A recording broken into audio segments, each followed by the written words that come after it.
as a proposition goes, the use of race as a proxy for disadvantage perpetuates stereotypes, and those stereotypes adversely affect people's performances. I question that link. I question that link. What is it that is causing people to underperform? Is it those stereotypes? Is it those stereotypes? I find it very hard to accept that.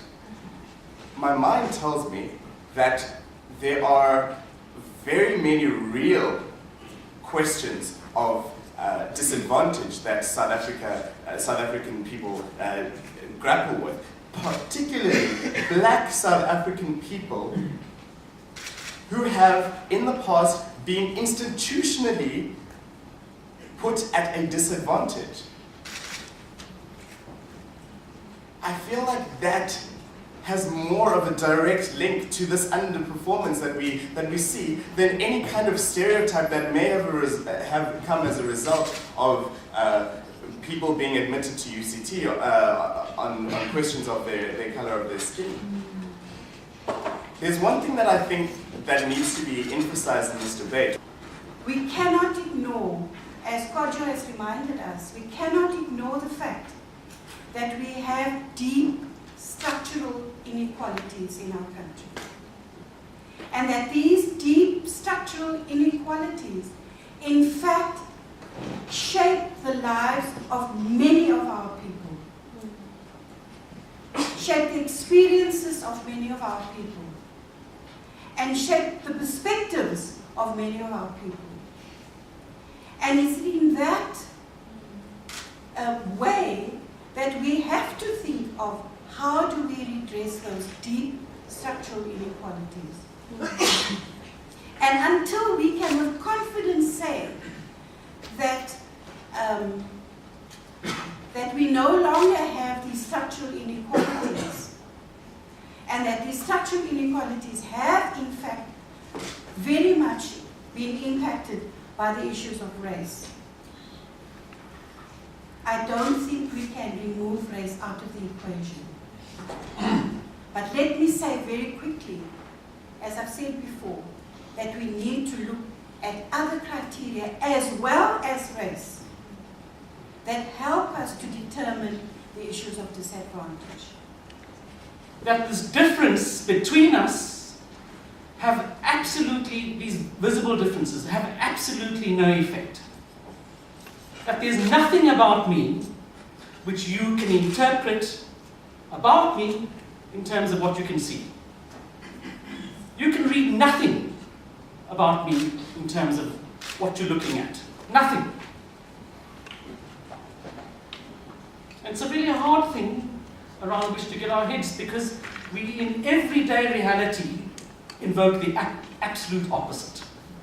Here comes a black man. Here comes a white woman.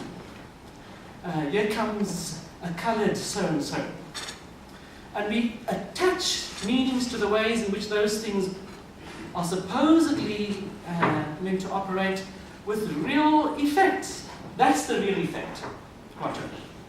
The meanings we attribute, not the meanings that ingrain us.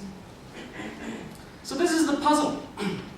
We go after the effects through these things that we see. And so we have everywhere in the world, everywhere, attempts to try and deal with the processes of these effects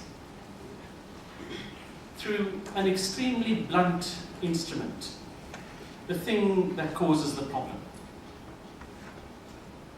What I think we are needing to do is to try and understand what racism is and what the effects of racism are.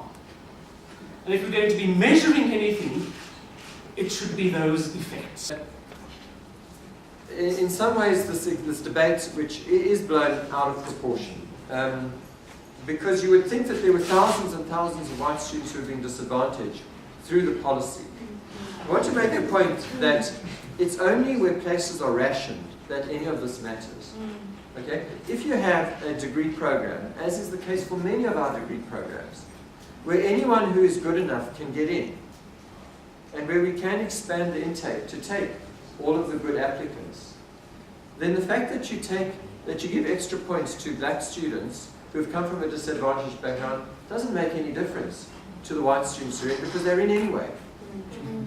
It's only in a handful of programs where the competition is very tight, where there are 5 or 10 times more applicants who are eligible than there are places, where we have to use this as a selection process to exclude people. But I want to just present to you what the alternative is. And I'm going to suggest the alternative is much worse.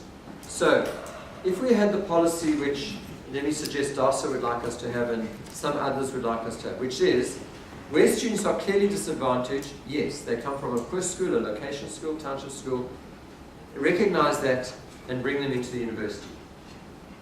We could do that. And we could fill the university 80% with black students, because most of the black students are in that situation.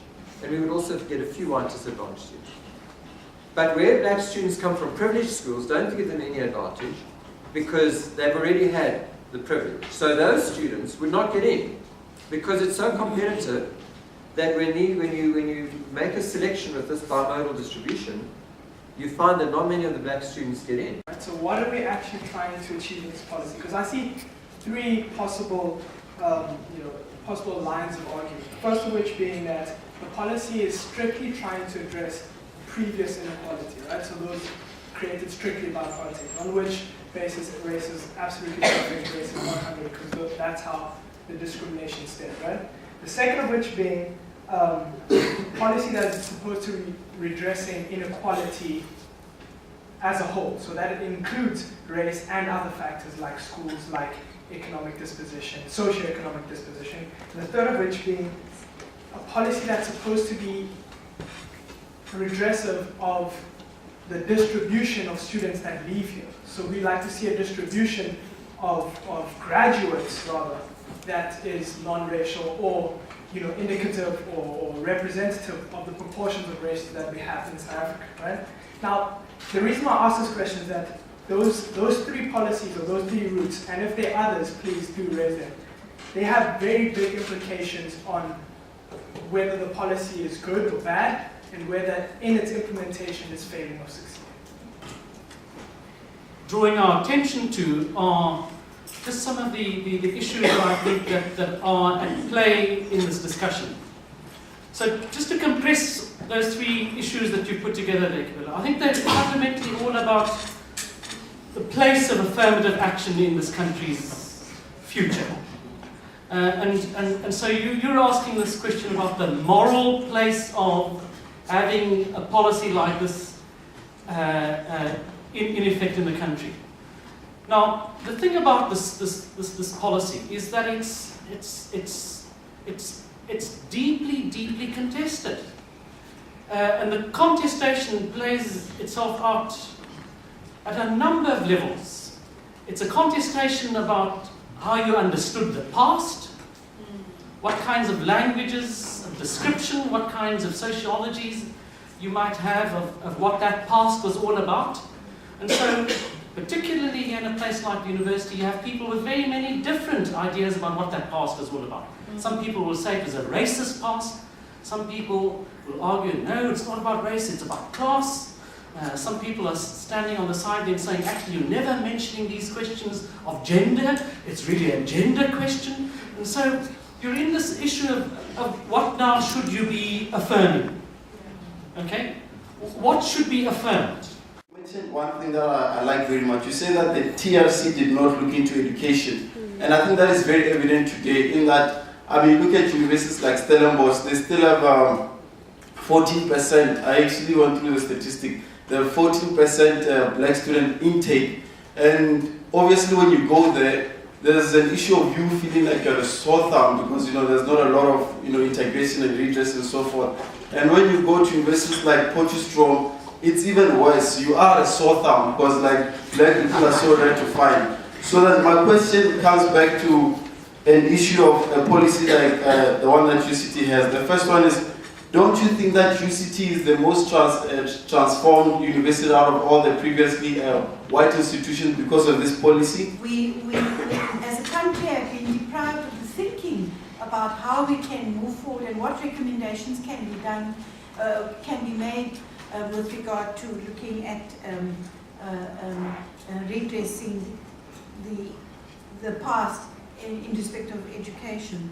So that is a huge omission, and the Commission will admit that subsequently. But it's interesting that you mentioned also the question about transformation elsewhere in the country, and how this university is perhaps in the sort of in the limelight with regard to issues of transformation. I often think about the kinds of challenges that the universities have experienced in the last while. The issues of mergers and how those mergers have been managed, and the kinds of really complex and difficult conversations and questions and issues to be dealt with in respect of those mergers, and how that has impacted on the questions of transformation.